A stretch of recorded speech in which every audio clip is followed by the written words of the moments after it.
हमारे देश में राष्ट्रपति का कोई खास पावर नहीं दिया गया है। हमारे यहाँ राष्ट्रपति का पद वैसे ही है जैसे ब्रिटेन में राजा और रानी का पद है।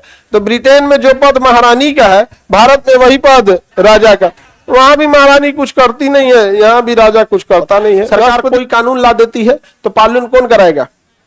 कार्यपालिका। उसको एक मंत्री के अंडर दे दिया जाएगा, वो उसके नीचे सेक्रेटरी रखेगा, उसके नीचे अधिकारी, धीरे धीरे नीचे लेवल पूरा उसका एक डिपार्टमेंट हो जाएगा। जैसे शिक्षा विभाग में पहले ग्रेजुएशन 3 साल का था, अभी कर दिया गया 4 साल। लागू कौन कराएगा? कार्यपालिका। तो कार्यपालिका का जो प्रधान होता है, कार्यपालिका का प्रधान वो कौन होता है? राष्ट्रपति। कार्यपालिका प्रधान राष्ट्रपति। अब हम आपसे पूछते हैं, कार्यपालिका का वह वास्तविक प्रधान होता है या औपचारिक? देश का वह वास्तविक प्रधान होता है या औपचारिक? ये कहां से पद लाया गया है? अमेरिका में? हाँ, ब्रिटेन। आपके मन में एक सवाल आता था जब हम लोग पढ़ते थे, तो ब्रिटेन में राष्ट्रपति ये नहीं होता है, तो ब्रिटेन से राष्ट्रपति का पद आया कैसे? हम लोग को ऐसा लगता था रानी होती है वहां पे, तो हमारे यहाँ तो रानी का व्यवस्था ही नहीं है, तो हम लोग को ऐसा लगता था राष्ट्रपति का पद अमेरिका से लेना चाहिए था। लेकिन अमेरिका के राष्ट्रपति को अथाह शक्तियां हैं, हमारे यहाँ के राष्ट्रपति को कोई शक्ति ही नहीं। तो शक्ति के आधार पर हम तुलना कर रहे हैं कि राष्ट्रीय अध्यक्ष जो होता है ब्रिटेन का, राजा या रानी होते हैं और उसके पास भी कोई शक्ति नहीं है। तो दोनों आर्टिकल में कोई दिक्कत? देश का भी वास्तविक प्रधान पीएम होता है और कार्यपालिका का भी वास्तविक प्रधान। कोई दिक्कत है किसी को? वास्तविक प्रधान, वास्तविक, रियल कौन? पीएम। और फॉर्मेलिटी के लिए औपचारिक का मतलब फॉर्मेलिटी, फॉर्मेलिटी नहीं समझते हैं?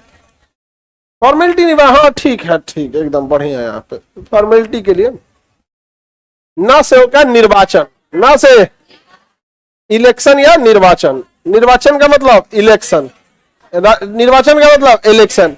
तो जैसे महारानी की तरह यहाँ वंशानुगत राष्ट्रपति का पद नहीं रहेगा, यहाँ राष्ट्रपति का पद निर्वाचन होगा। एक व्यक्ति का निर्वाचन यहाँ पे किया जाएगा और उसके निर्वाचन की प्रक्रिया हम समझ जाएंगे, थोड़ी जटिल प्रक्रिया होती है निर्वाचन की। क्या होती है? जब हम निर्वाचन के अंदर चलेंगे कि कैसे निर्वाचन होता है तो हम समझेंगे। एकल संक्रमणीय अनुपातिक प्रणाली द्वारा, गुप्त मतदान द्वारा होता है यहाँ पर।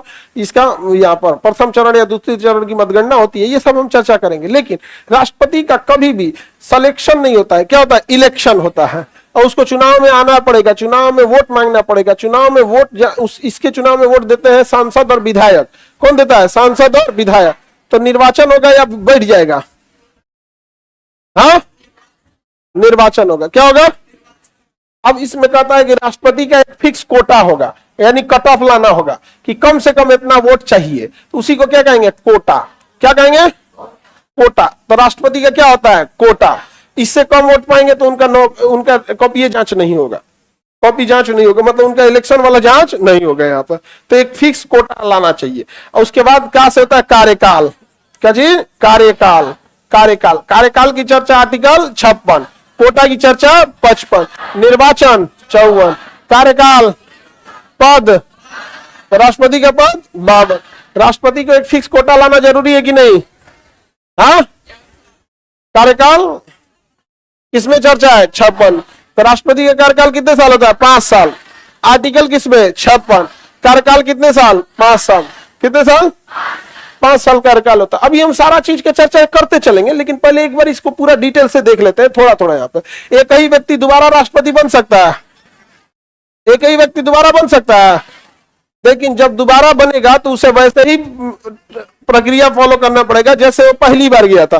फिर से उसका निर्वाचन होगा, उसे कम से कम एक कोटा बराबर वोट का पाना पड़ेगा, फिर उसका कार्यकाल कितना रहेगा? 5 साल रहेगा। तो एक ही व्यक्ति दोबारा राष्ट्रपति बन सकते। यह सौभाग्य केवल डॉक्टर राजेंद्र प्रसाद को था, वही दोबारा राष्ट्रपति बने थे, और किसी को यह पद प्राप्त करने का दोबारा सौभाग्य नहीं मिला। अब तो राष्ट्रपति का पद एक राजनीतिक पद हो गया है। जिस जाति का वोट चाहिए उस जाति के राष्ट्रपति को बना दो, महिला का वोट चाहिए तो महिला राष्ट्रपति बना दो, काला आदमी का वोट चाहिए, गोरा आदमी का वोट चाहिए, बड़े जात का चाहिए, छोटे जात का चाहिए। अब राष्ट्रपति का पद राजनीतिक, घोर राजनीतिक हो गया है। नहीं समझे? ये दिखाने के लिए कि यहाँ पे ये है, यहाँ है। राष्ट्रपति के लिए क्या है? अब देखिएगा ना, ये एक मैसेज जाता है कि हम इनके साथ हैं। नहीं भाई, अगर बहुत ज्यादा आदिवासी के साथ है तो एक गृह मंत्री बना दीजिए आदिवासी को। हाँ, आदिवासी को कौन मंत्रालय देगा? पर्यावरण दे देगा। नहीं समझे? मुसलमान को कौन मंत्रालय दे देगा? ऐसा मंत्रालय देगा जेका बजटे कुछ नहीं है। नहीं, ये बस दिखाएगा कि देखिए हम आदिवासी के साथ हैं, उनको मंत्रालय दिए हैं कि नहीं? मुसलमान के साथ है, मंत्रालय दिए हैं कि नहीं? महिलाओं के साथ है, मंत्रालय दिए हैं कि नहीं? नहीं समझा गया? तो ये सारी चीजें अब क्या है सर, कोटा के बारे में विस्तार में बताइए, सारे के बारे में विस्तार में बताएंगे। पहले एक बार आप लोग समझ जाइए इसको। अब ये यहां से क्या हो गया? योग्यता। 58 में किसकी चर्चा है? योग्यता। 58 में किसकी चर्चा है? योग्यता का।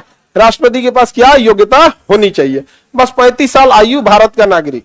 35 साल आयु, भारत का नागरिक, पढ़ा लिखा कोई जरूरी नहीं हो। भीमराव अंबेडकर साहब इतने पढ़े लिखे थे, उनसे कहा गया कि हमारा योग्यता जोड़िए, तो कहा कि नहीं, ना मैं राष्ट्रपति के लिए कोई योग्यता रखूंगा शिक्षा का, ना प्रधानमंत्री के लिए, ना सांसद के लिए, ना विधायक के लिए। तो लोगों ने कहा कि देखो पढ़ल लिखल का फायदा। तो उन्होंने कहा कि सुनिए, जब देश आजाद हुआ था ना, उस समय देश की स्थिति ऐसी थी कि दलित वर्ग में पढ़ाई का कोई दूर दूर तक बहुत कम मिलता था। महिलाओं में कोई पढ़ा लिखा होता, आप ही लोग बताइए, आप में कितने लोग की दादी पढ़ी लिखी है जी? गिनती से उठेगी इसमें 2-3%। कितना लोग की दादी पढ़ी हुई थी? देखो परसेंटेज देख लो, आपको 2 से 4%। ग्रेजुएशन वाली अब हाथ उठा दो, दादी जिनकी ग्रेजुएशन की थी हाथ उठा दो, कितना परसेंट है? हो गया।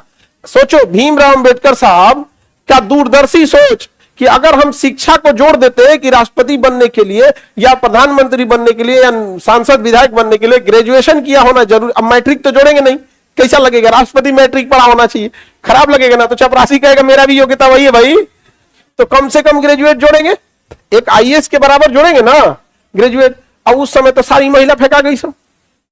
सोचिए कितना दूरदर्शी थे वो उस समय। अच्छा एससी एसटी समाज में तो और उस समय शिक्षा उनको पढ़ने ही नहीं दिया, सब मार के भगा देता था सब। राष्ट्रपति की दशा, दशा मतलब कंडीशन। देखो योग्यता मतलब होता है क्या रहना चाहिए, और दशा का मतलब क्या नहीं रहना चाहिए। योग्यता में 35 साल आयु रहनी चाहिए, ये सब। और दशा में होना चाहिए पागल नहीं होना चाहिए, किसी का पैसा लेके नहीं भागा होना चाहिए। दिवालिया बने पैसा लेके भाग गया, कर्जा लेके भाग गया, उसको क्या कहते हैं? दिवालिया। दिवालिया नहीं होना चाहिए। सरकारी नौकरी पे नहीं होना चाहिए। सरकारी नौकरी पे करेंगे तो कैसा लगेगा? सरकारी नौकरी कार्यपालिका है, सरकारी नौकरी क्या है? कार्यपालिका। और सरकारी नौकरी के ऊपर क्या है? मंत्री, और मंत्री के ऊपर राष्ट्रपति। तो भाई तो उससे ऊपर ना होना चाहिए वो चीज, तो कार्यपालिका दशा होना चाहिए। स से क्या होता है? शपथ। स से इतना मोटा क्या चल दिया जी? स से इसे राष्ट्रपति शपथ कौन दिलाएगा? मुख्य न्यायाधीश। ये हो गया महाभियोग। महाभियोग, महाभियोग मतलब राष्ट्रपति को जैसे इलेक्शन करके राष्ट्रपति को लाया जाता है ना, वैसे इलेक्शन करके भगा दिया जाता है। अभी तक किसी पे महाभियोग नहीं लगा।